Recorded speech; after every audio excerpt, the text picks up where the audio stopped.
Bonjour, chers frères et sœurs en Christ. Alors aujourd'hui, un sujet primordial, le sujet primordial par lequel j'aurais peut-être dû commencer. Et ce sujet, c'est celui de la croix.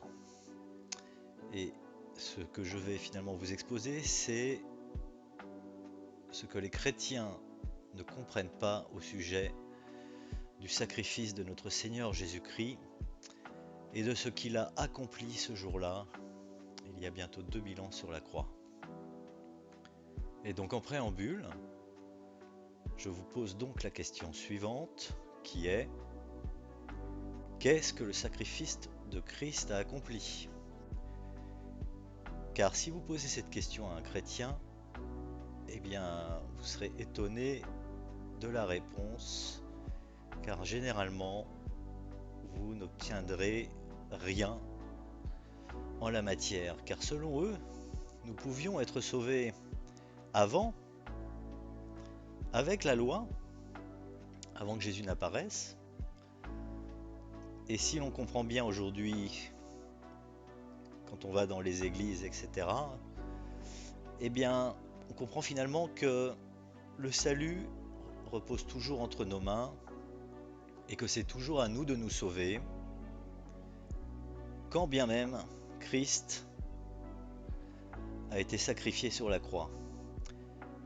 Et donc, selon la dénomination à laquelle vous appartenez, l'on vous dira que vous devez remplir tout un nouveau tas de conditions, ces conditions pouvant être, pour n'en citer que trois parce qu'il y en a un nombre quasi infini, eh bien, le baptême, certaines prières qu'il faudrait absolument réciter, euh, et bien entendu des œuvres, puisqu'il faut que vous gagniez encore votre salut. Et donc en fait, à bien considérer la situation avant le sacrifice de notre Seigneur et après, eh bien finalement rien n'a changé. Alors qu'en vérité, et c'est le but de cette vidéo, c'est de vous montrer finalement que le monde a été sauvé ce jour-là, que ce soit pour ceux qui sont morts ou qui vont naître, mais qu'en plus de cela, tout un tas de choses ont été accomplies ce jour-là. Outre celle, bien entendu, d'assurer notre salut à la consommation des temps. Dès lors, je vais vous citer certains versets qui expliquent ce que le sacrifice de notre Seigneur Jésus-Christ a réellement accompli pour nous tous. Car notre Seigneur Jésus-Christ nous a fait une promesse, celle qu'il attirera tous les hommes. Donc maintenant, nous allons simplement citer certains versets et en tirer les conclusions qui s'imposent à leur simple lecture. Et ce que je vais faire là, en fait, c'est quelque chose qui est excessivement facile à faire pour, euh, pour tout le monde, puisqu'aujourd'hui nous avons à notre disposition des outils modernes qui vous permettent très simplement, à travers certains mots-clés, de sonder les Écritures et de découvrir ce qui a été accompli ce jour-là.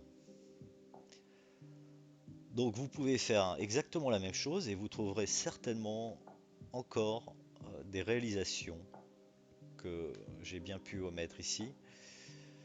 Donc quelle réalisation aurait finalement accompli par ailleurs notre Seigneur Jésus-Christ ce jour-là? Donc je vous propose de commencer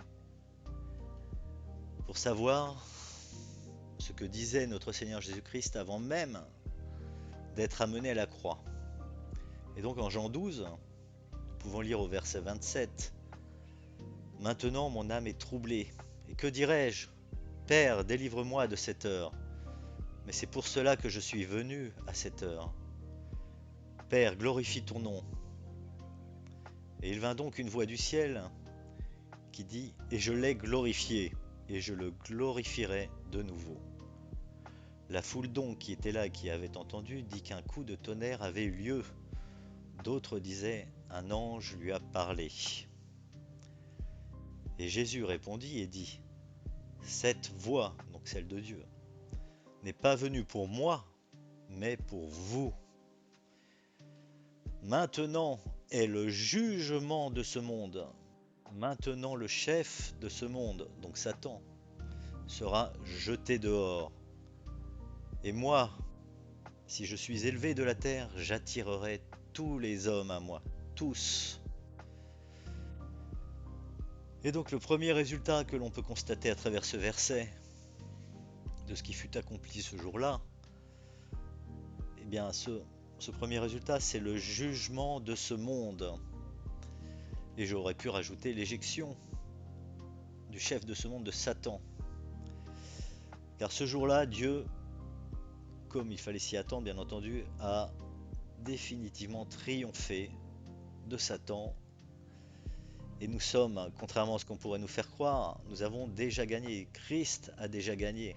Donc nous avons gagné à travers lui, bien entendu.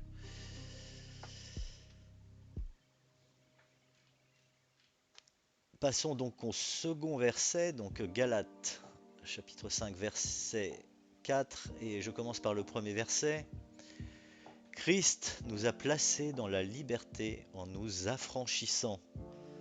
Tenez-vous donc ferme et ne soyez pas de nouveau retenus sous un joug de servitude. Voici, moi, Paul, je vous dis que si vous êtes circoncis, Christ ne vous profitera de rien.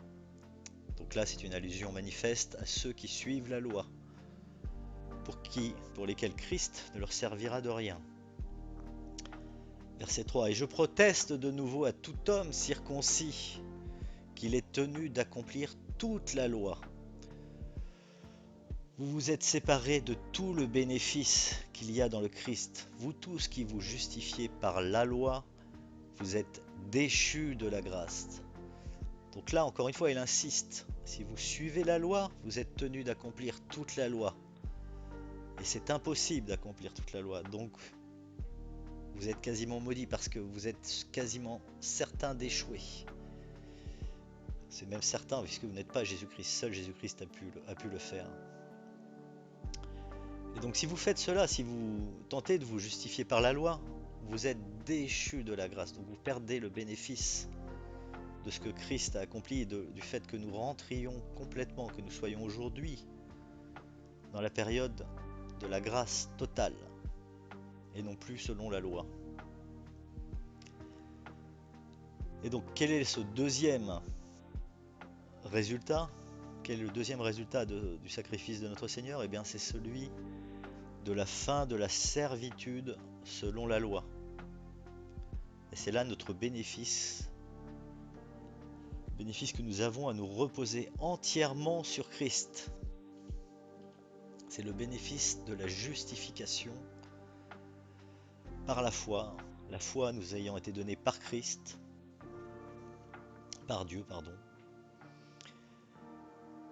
Et finalement, nous obtenons notre salut en comprenant ce que Christ, en tant qu'élu, bien entendu, notre salut en comprenant ce que Christ a accompli sur la croix. Donc, je ne vais pas faire ici encore l'explication de ce que sont les élus et le fait qu'ils soient l'avant-garde par rapport à tous ceux qui sont appelés à être sauvés plus tard. Voilà, je ne détaillerai pas ça, je l'ai détaillé très longuement dans mes précédentes vidéos.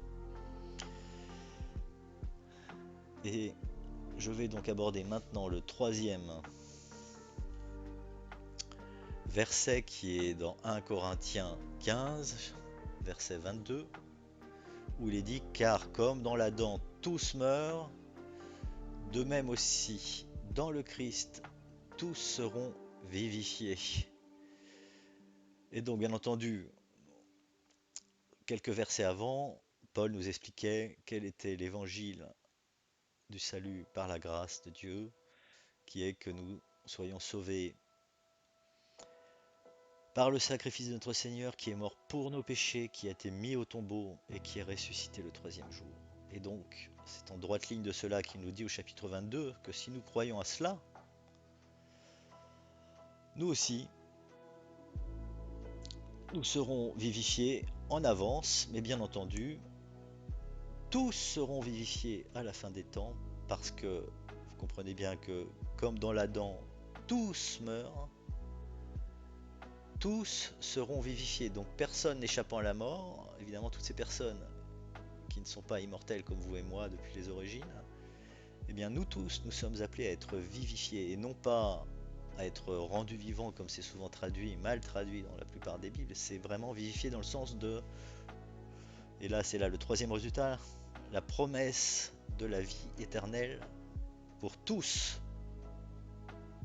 Et la promesse que tous les hommes, qu'ils soient morts ou qu'ils ne soient pas encore nés, seront vivifiés au moment voulu par Dieu qui est à la fin du cinquième éon.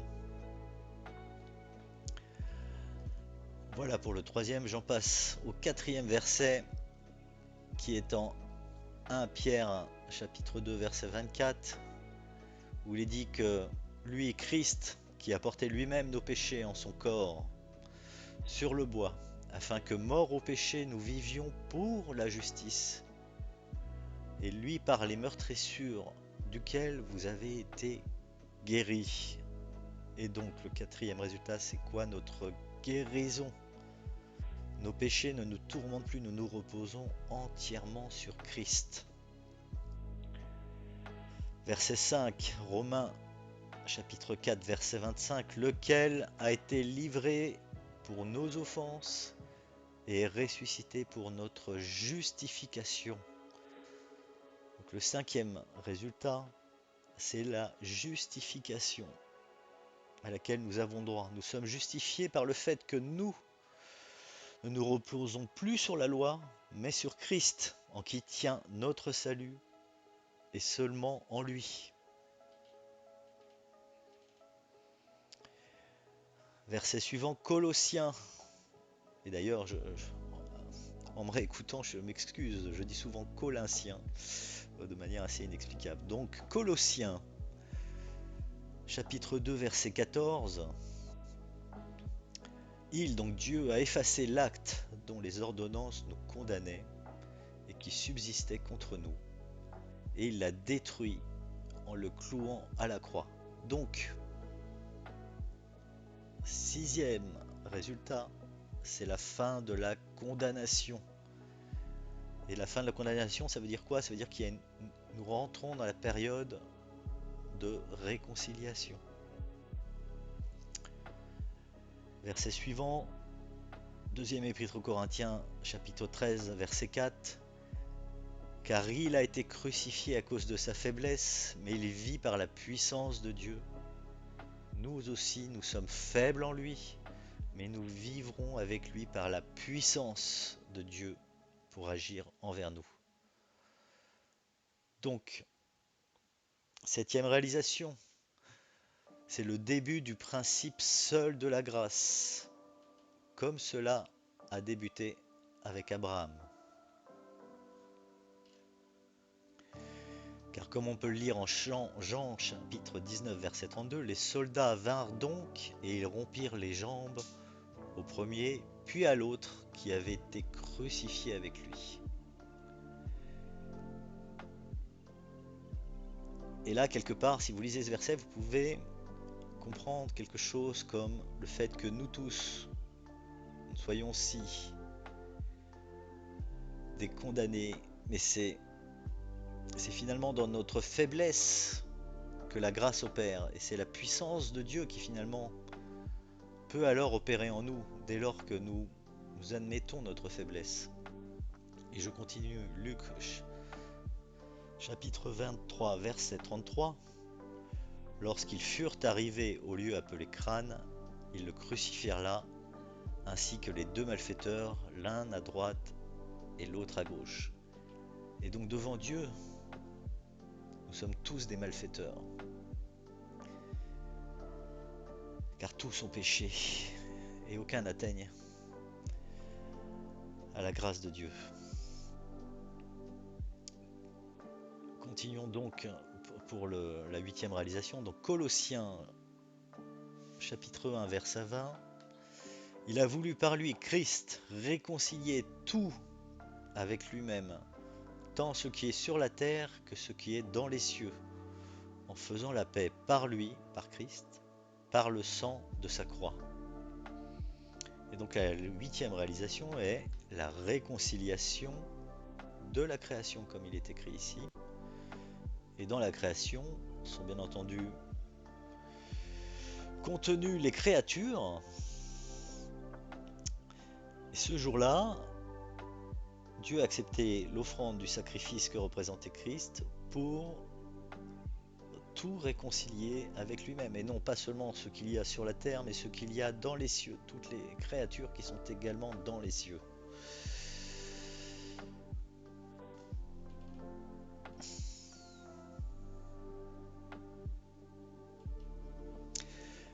Ensuite, Luc chapitre 23, verset 25. Et Pilate, donc il relâcha celui qui avait été mis en prison pour sédition et pour meurtre, et qu'il réclamait, et il livra Jésus à leur volonté. Et tout cela pour dire que finalement, Barabbas préfigurait aussi le fait que nous-mêmes, nous étions condamnés, et que finalement, Jésus, dès ce jour-là, préfigurait ce qu'il allait faire, c'est-à-dire qu'il s'est livré pour nous. Il s'est livré pour que nous soyons libérés. Verset suivant, Galates, chapitre 3, verset 13. Christ nous a rachetés de la malédiction de la loi, étant devenu malédiction pour nous, car il est écrit « Maudit est quiconque est pendu au bois ». Et donc la réalisation numéro 9, c'est que par cet événement du sacrifice de notre Seigneur Jésus-Christ est arrivée la fin de la malédiction de la loi, comme c'est écrit. Et malheureusement, certains ne veulent pas s'y soustraire à cette loi. Et donc, si vous ne l'accomplissez pas entièrement, vous serez condamné selon la loi. Pour un temps seulement, évidemment. Verset suivant, Marc chapitre 15, verset 33. La 6e heure étant venue, il y eut des ténèbres sur toute la terre jusqu'à la 9e heure. Donc pendant 3 heures, il y eut des ténèbres sur toute la terre. Et là, et bien finalement la 9e réalisation, c'est un des aspects, une démonstration flagrante de la puissance de Dieu.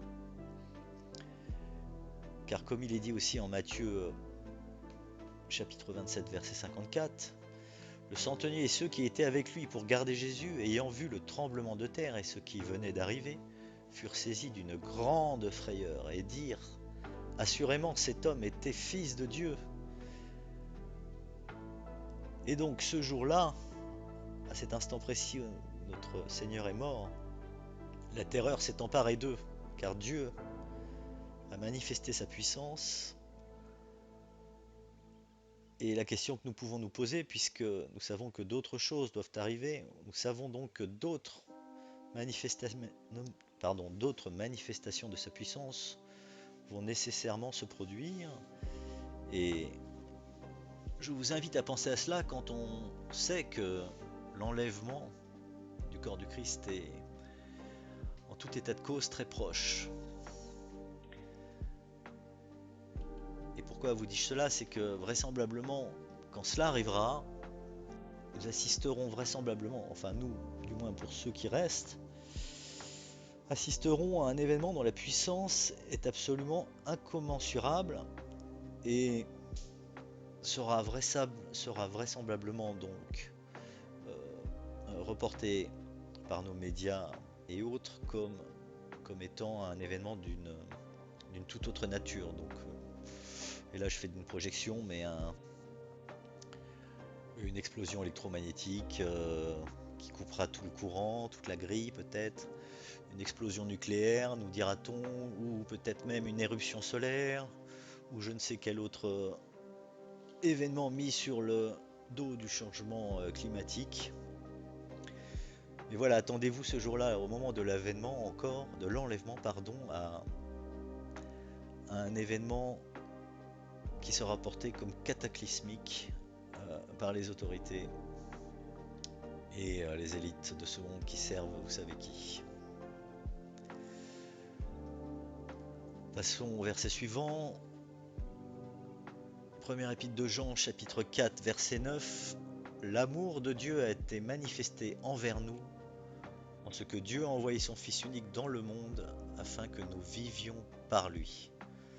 Donc la 10e réalisation, c'est que ce sacrifice de notre Seigneur était la manifestation de l'amour de Dieu, qui a sacrifié son Fils unique pour nous sauver.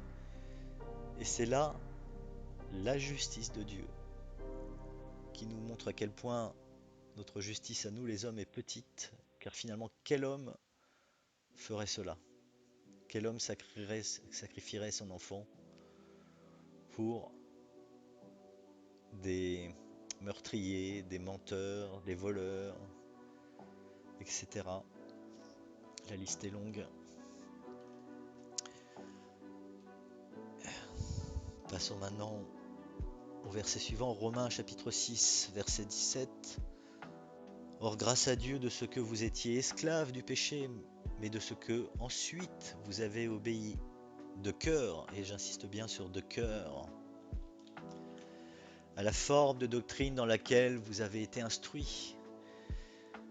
Et donc la 11e réalisation, c'est que finalement maintenant, nous, ceux qui ont compris l'évangile, qui est dans la première épître aux Corinthiens chapitre 15, maintenant nous ne sommes plus tenus d'obéir à la loi de peur d'un jugement imminent ou à venir. Nous obéissons maintenant de cœur, et c'est là une énorme différence, c'est un signe que vous n'êtes plus tenu par la loi, mais que vous faites en sorte de faire plaisir à votre Père qui est dans les cieux. Et je continue verset 18, mais ayant été affranchis du péché, vous avez été asservis à la justice. Et donc 12e réalisation, nous, corps du Christ, nous sommes désormais asservis à la justice et non plus esclaves du péché. Romains chapitre 6, toujours verset 19. Je parle à la façon des hommes à cause de l'infirmité de votre chair. Car ainsi que vous avez livré vos membres comme esclaves à l'impureté et à l'iniquité pour l'iniquité, ainsi livrez maintenant vos membres comme esclaves à la justice pour la sainteté. Donc Paul sait que nous sommes infirmes par définition dans ce corps de corruption, car Paul aussi péchait, et oui, incroyable, mais il le dit lui-même, nous péchons en fait parce que nous sommes mortels. Aussi, aucun homme mortel ne peut totalement éviter de pécher. De même qu'aucun homme ne peut échapper à la mort.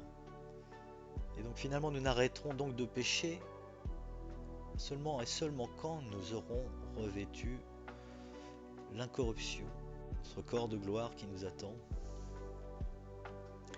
Et je continue, verset 20, car lorsque vous étiez esclaves du péché, vous étiez libres à l'égard de la justice. Mais pas dans le bon sens du terme. Et quel fruit donc aviez-vous alors des choses dont maintenant vous avez honte? Car la fin de ces choses est la mort. Mais maintenant, ayant été affranchis du péché et asservis à Dieu, vous avez votre fruit dans la sainteté et pour fin la vie éternelle. Donc la 13e réalisation, très naturellement, c'est celle que nous produisions maintenant du fruit dans la sainteté. Et je vais vous épargner d'aller sur le site blueletterbible.org, mais si vous regardez le mot sainteté, en fait, c'est la concordance, c'est le code G38. Et en regardant ce code G38, vous verrez à peu près 10 versets qui reprennent ce mot dans la Bible. Et vous constaterez assez facilement que là où est employé ce mot par Paul, celui de sainteté, il n'y a pas de menace finalement dans ces versets, mais des exhortations. C'est-à-dire qu'on nous demande, on nous appelle à la sainteté, mais ce n'est pas un prérequis au salut, c'est un fruit du salut. Et c'est un fruit qui n'est pas parfait, mais qui est amené à devenir parfait avec le temps. C'est du moins ce que nous devons tenter d'atteindre. Et donc c'est notre salut qui a pour résultat de nous rendre saints, et non pas l'inverse. Et c'est notre salut qui nous amène finalement à bien nous conduire envers nos prochains. Et ce par amour pour Dieu, par gratitude. Mais ce n'est pas le fait de nous afficher comme ça ou d'essayer d'être des saints qui fait de nous des saints, comme se l'imaginent beaucoup de chrétiens, qui croient finalement que les saints ne pêchent jamais. Alors que, encore une fois, dans la définition de G38, ce que cela veut dire, c'est que nous avons été, vous le verrez dans la définition, nous avons été en fait mis à part, et nous sommes en fait consacrés par Dieu. Voilà ce que c'est être sanctifié, c'est une forme de consécration de Dieu. Par contre, dans les deux autres versets qui sont dans Hébreu ou Pierre, alors Hébreu bien sûr s'adresse, pour ceux qui ne l'auraient pas compris, aux Hébreux, c'est la seule épître de Paul qui soit totalement adressée aux Hébreux, où Pierre lui-même dit s'adresser aux 12 tribus d'Israël.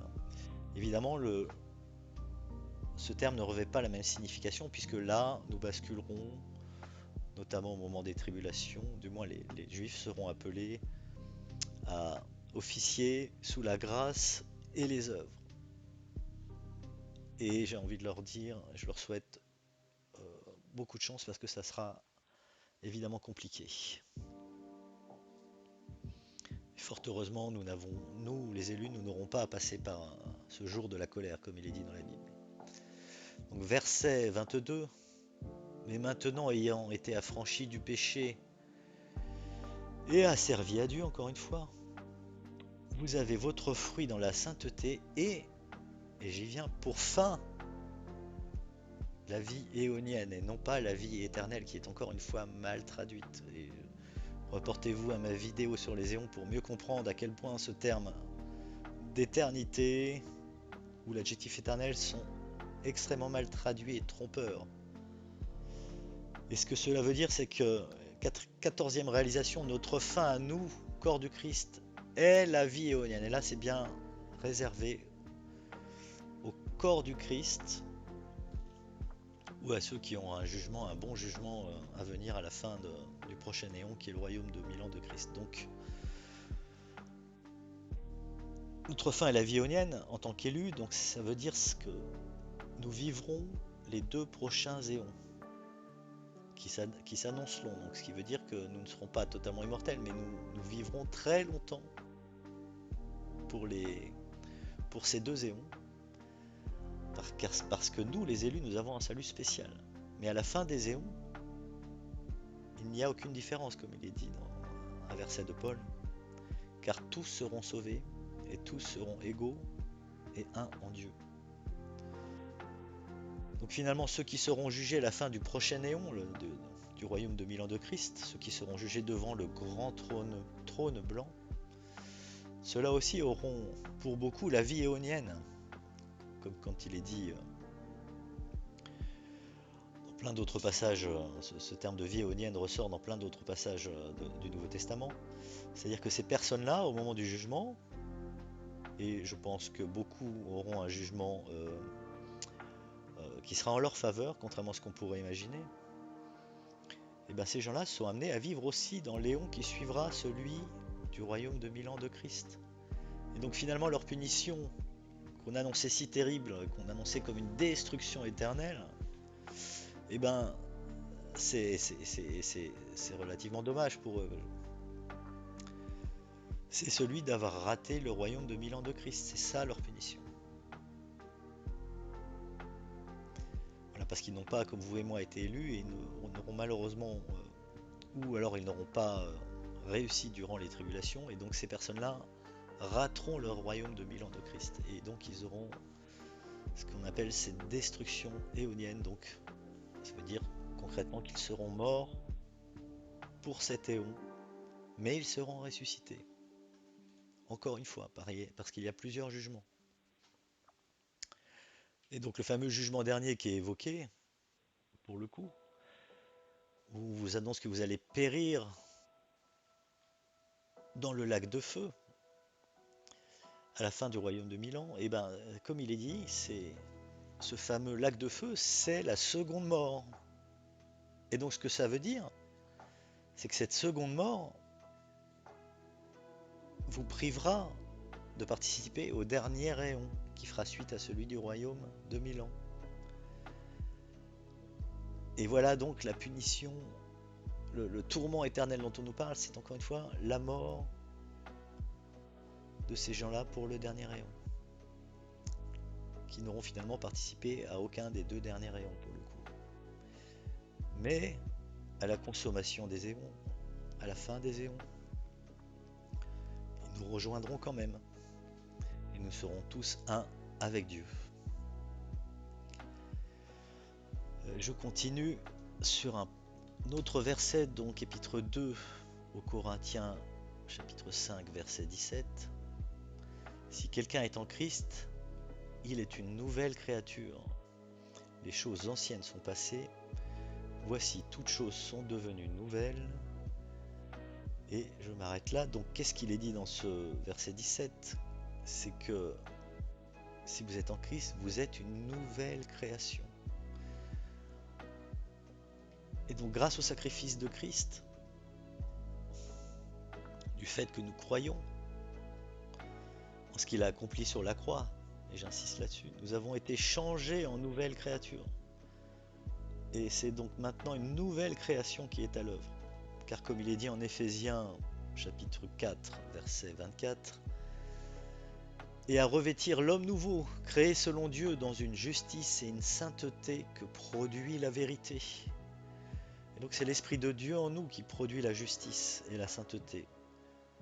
Mais finalement, nous n'y sommes pas pour grand-chose. Romains chapitre 8, verset 18. J'estime que les souffrances du temps présent ne sauraient être comparées à la gloire à venir qui sera révélée pour nous. Aussi, la création attend-elle avec un ardent désir la révélation des fils de Dieu. Car la création a été soumise à la vanité, non de son gré, mais à cause de celui qui l'y a soumise. Et donc la 16e réalisation, c'est celle que la croix, le sacrifice de notre Seigneur, a permis la révélation des fils de Dieu qui a commencé à cet instant. Et donc, la révélation des fils de Dieu, c'est aussi le processus de la création de la nouvelle famille de Dieu, puisque nous devenons enfants de Dieu.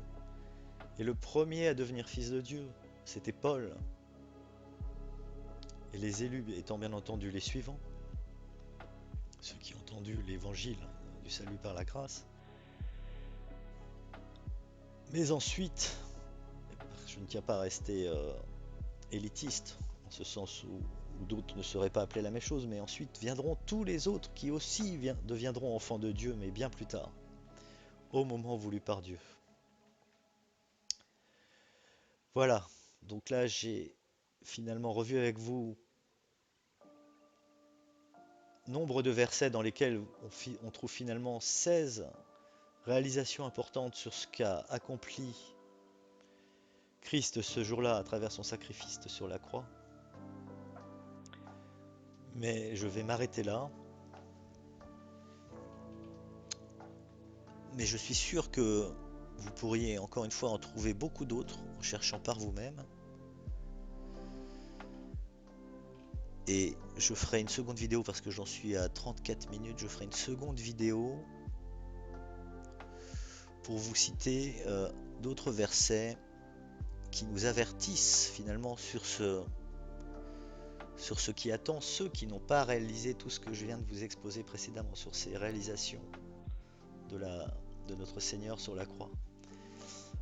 Et je préfère rester donc sur pour le coup la très bonne nouvelle que je viens de vous annoncer, parce que là nous avons pléthore de bonnes nouvelles à travers cet événement incroyable et central de la création de Dieu, qui est le sacrifice de notre Seigneur. C'est vraiment le moment, le cataclysme où, par la puissance de Dieu, a été démontré a été achevé là, ce que comptait faire Dieu depuis les origines en fait. C'est vraiment tout ce qu'il y avait à accomplir. Et maintenant, tout ce qui est accompli désormais ne fait que découler de cet événement majeur du sacrifice de notre Seigneur.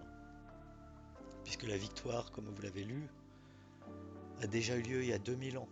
Donc maintenant, nous ne sommes plus que dans la réalisation naturelle de tout ce qui avait été planifié par Dieu, qui était certain de gagner, évidemment.